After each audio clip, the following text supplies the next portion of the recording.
día empezamos a hablar de cosas que pensábamos que ya no estaban, ¿no? Empezamos a escuchar de rebrotes de sarampión y bueno, hay toda una explicación de por qué estas cosas se empiezan a dar y hay preocupación de los sectores médicos porque hay cosas que uno involucraba o intuía o pensaba que estaban contempladas dentro de lo que se define como política de salud, ¿no? Que en definitiva es lo que un Estado define como prioridades, obligaciones y demás para tener determinados controles sanitarios. A veces choca con posturas individuales, autodeterminaciones individuales, posturas filosóficas que generan este tipo de controversias que tienen impacto directo en la salud colectiva, del colectivo social, ¿no? Estamos con la doctora Gabriela Aristafarini, a quien agradecemos los minutos que nos va a estar dedicando. Bienvenida. Muchas gracias, Mario, por invitarme. Bueno, es referente de lo que viene a ser lo que nuclea a los pediatras a nivel nacional aquí en los Lagos del Sur, ¿no? Sí, exactamente.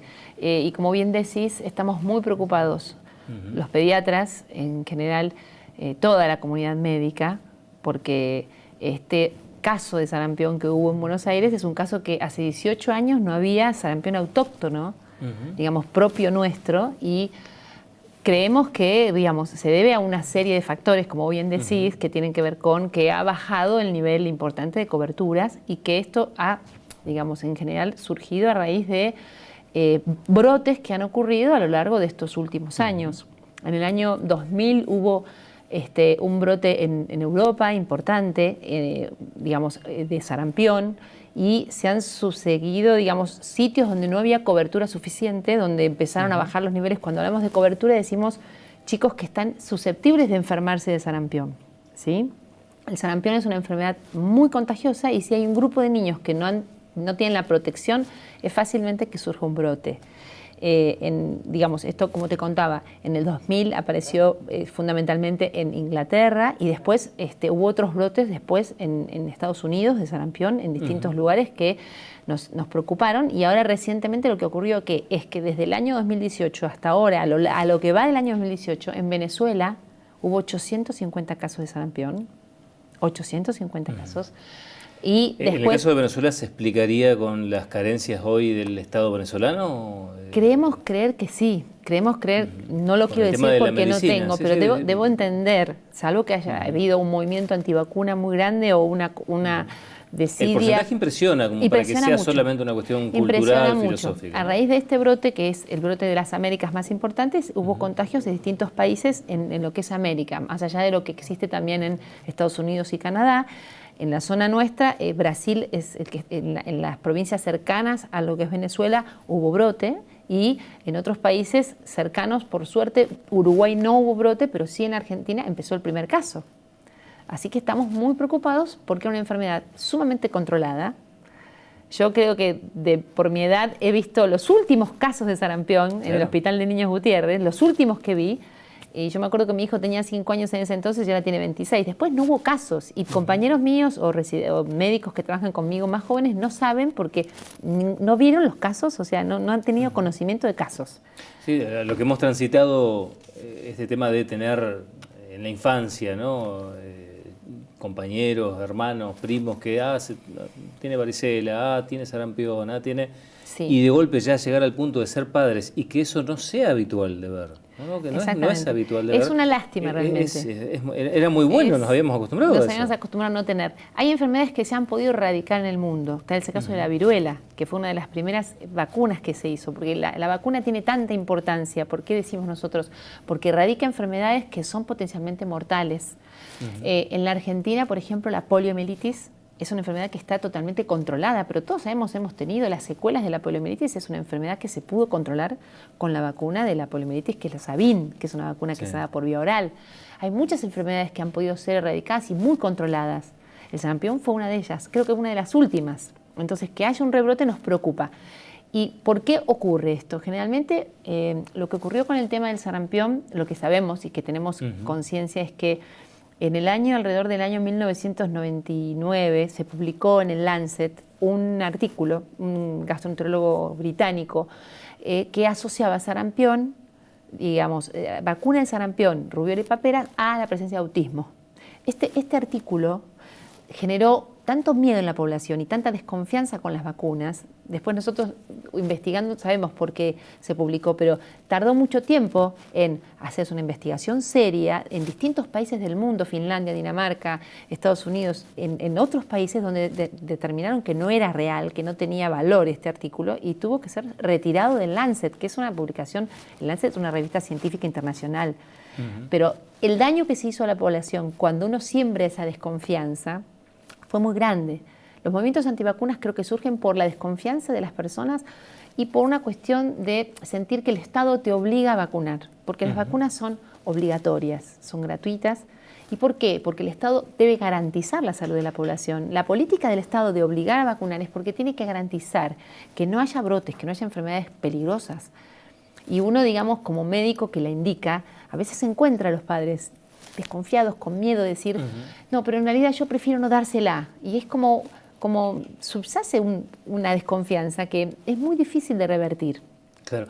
Ahora, en países como el nuestro, que a veces nos acostumbramos a que en realidad cuando algo sale mal es porque no se lo planteó adecuadamente y demás, ¿qué pesa más? ¿Eso realmente es lo que pesa? O sea, que el Estado no sigue al total de la población infantil para las vacunaciones o que los padres no lo asumen como una obligación, ¿o pesa realmente lo filosófico? Porque uno entiende que hay ramas duras de la homeopatía que promueven la no vacunación y entiendo también que puede haber algún tipo de alguna vinculación religiosa con algunas otras ramas que también promueven la no vacunación. Es la humanidad misma lo que me estás preguntando, porque esto ocurre lo filosófico. Lo religioso es, digamos, son los principales opositores desde el comienzo de la era de la vacuna en el siglo XVIII. O sea, es real lo que decís. Hay una cuestión filosófica muy fuerte. Hay una cuestión, digamos, que tiene que ver con lo religioso también, de que estamos metiendo algo en el cuerpo, que eso que le metemos a una persona en el cuerpo le puede dañar o le puede hacer un cambio inmunológico, genético, y eso...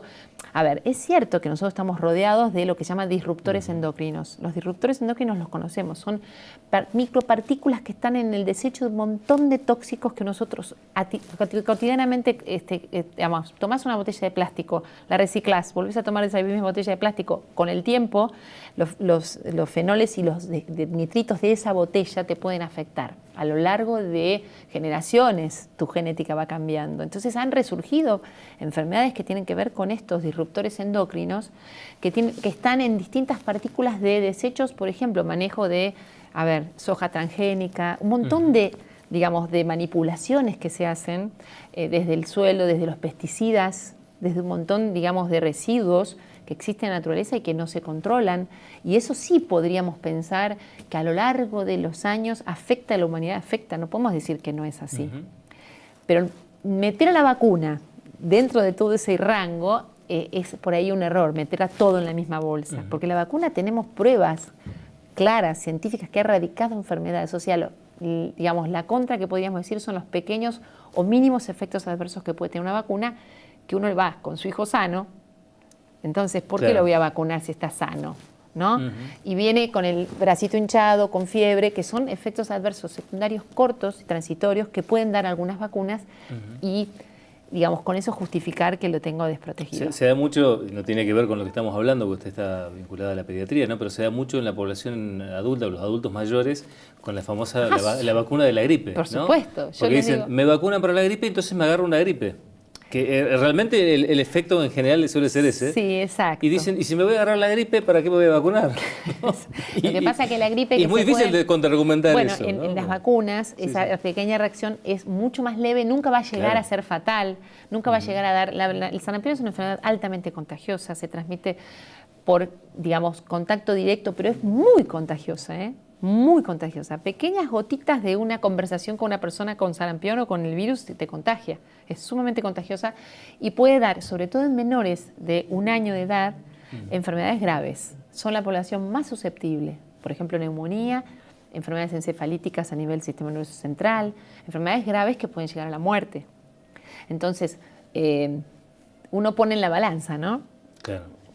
A ver, una pequeña, digamos, gripe mínima en vez de una gripe fuerte, una gripe de un virus salvaje como el que fue de la gripe A, por ejemplo, que fue un virus incontrolable, ¿no? Entonces, es duro hablar así, pero a veces uno les tiene que decir a los papás, los médicos tenemos estas herramientas, pero que están es conocimiento científico, no es un conocimiento de boca en boca, sino es un conocimiento científico constatado científicamente. Entonces, tenemos que trabajar con lo que vemos que da resultado, porque a lo largo de la historia se han erradicado enfermedades realmente graves. Han aparecido otras, es cierto, pero bueno, nos preocupa que haya poca conciencia de esto y miedo a la vacuna, ¿no? Y tal vez, si uno pusiera en la balanza, los chicos vacunados son los que en realidad están más protegidos que ninguno. El chico vacunado es el que está sano. Yo muchas veces me decía, yo tuve hepatitis cuando era chica, ¿no? La vacuna de la hepatitis A es una vacuna que entró a calendario hace prácticamente poco tiempo. Sí. Y he visto niños graves esperando un trasplante hepático por una hepatitis A fulminante, por ejemplo, y cuando los papás me dicen, bueno, la hepatitis es una enfermedad que también la tuve yo, la tuvo, bueno, pero existe la vacuna, y si uno quiere evitar, y si ese niño llega a tener la enfermedad sabiendo que existía la vacuna, ¿qué vamos a hacer en este siglo que teníamos y contamos con la vacuna? ¿Y si la tuvo y si la tiene y no lo teníamos protegido? Entonces, bueno... no ser tan susceptible a este tipo de influencias, ¿no? Que en definitiva sería el paso inicial, y después entender que la vacuna es una herramienta. Es una herramienta y es obligatoria, realmente también eso preocupa. ¿Por qué tiene que ser obligatoria? Todos te preguntan. Y porque es la única medida que tiene Salud Pública para asegurarse que, bueno, hay enfermedades que van a ser erradicadas. Doctora Gabriela Arista Farini, realmente gracias por haber aceptado la invitación. Un placer, cuando quieran.